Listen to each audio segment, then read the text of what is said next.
Welcome back to Diary of a Speed Reader. Today's book is Frida in America, and I'm giving it 5 stars. Now, I got this book in a grouping of books from St. Martin Press, but this is the one that really stuck out to me.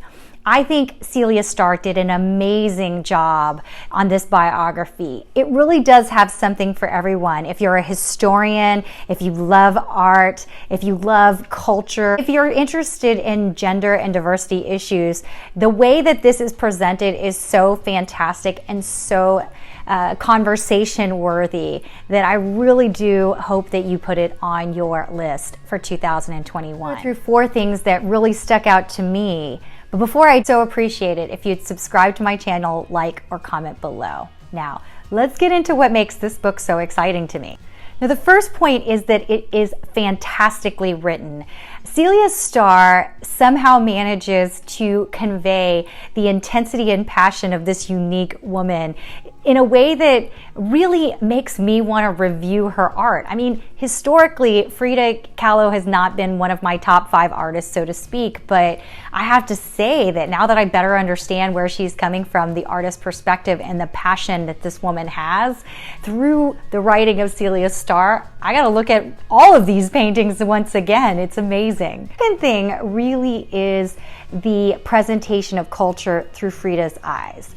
And another way to think about this is travel, which is one of my biggest loves. Frida in America is Frida seeing America, different cities, different places in this country through her eyes. Now, she doesn't end up with the great image of the time. It's 1920s, and the next point will speak to that a bit more.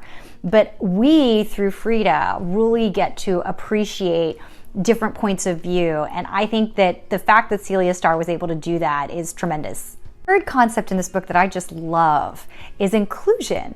You know, I mean that both from gender and diversity to rich versus poor. All of us have probably at different points in our life felt excluded.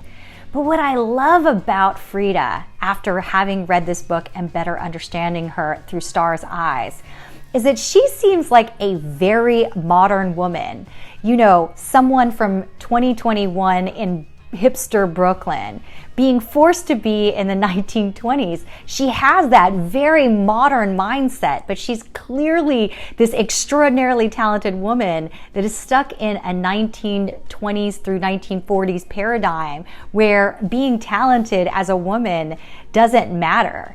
And the way that she handles it, the way that she acknowledges the fact that she does need these very exclusive, let's call it, a dominant group who even at the time in some cases were pro-Hitler. The way she navigates society and navigates how she's going to be herself is just really fascinating. Now, the final point on Frida that I just loved is the way in which Stahr portrays her extraordinarily complex relationship with her husband. Now, I'm going to do a couple of spoilers. She gets married in her 20s to a man in her 40s, and they do ultimately divorce.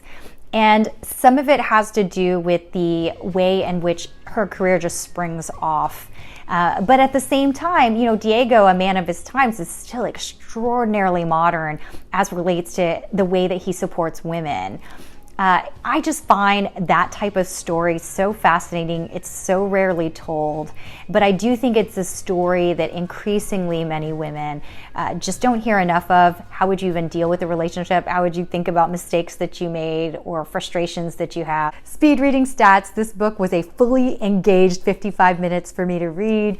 Thank you so much, St. Martin's Press, for sending this beautiful piece. Celia Stahr, I just think the world of you. I hope your book goes great.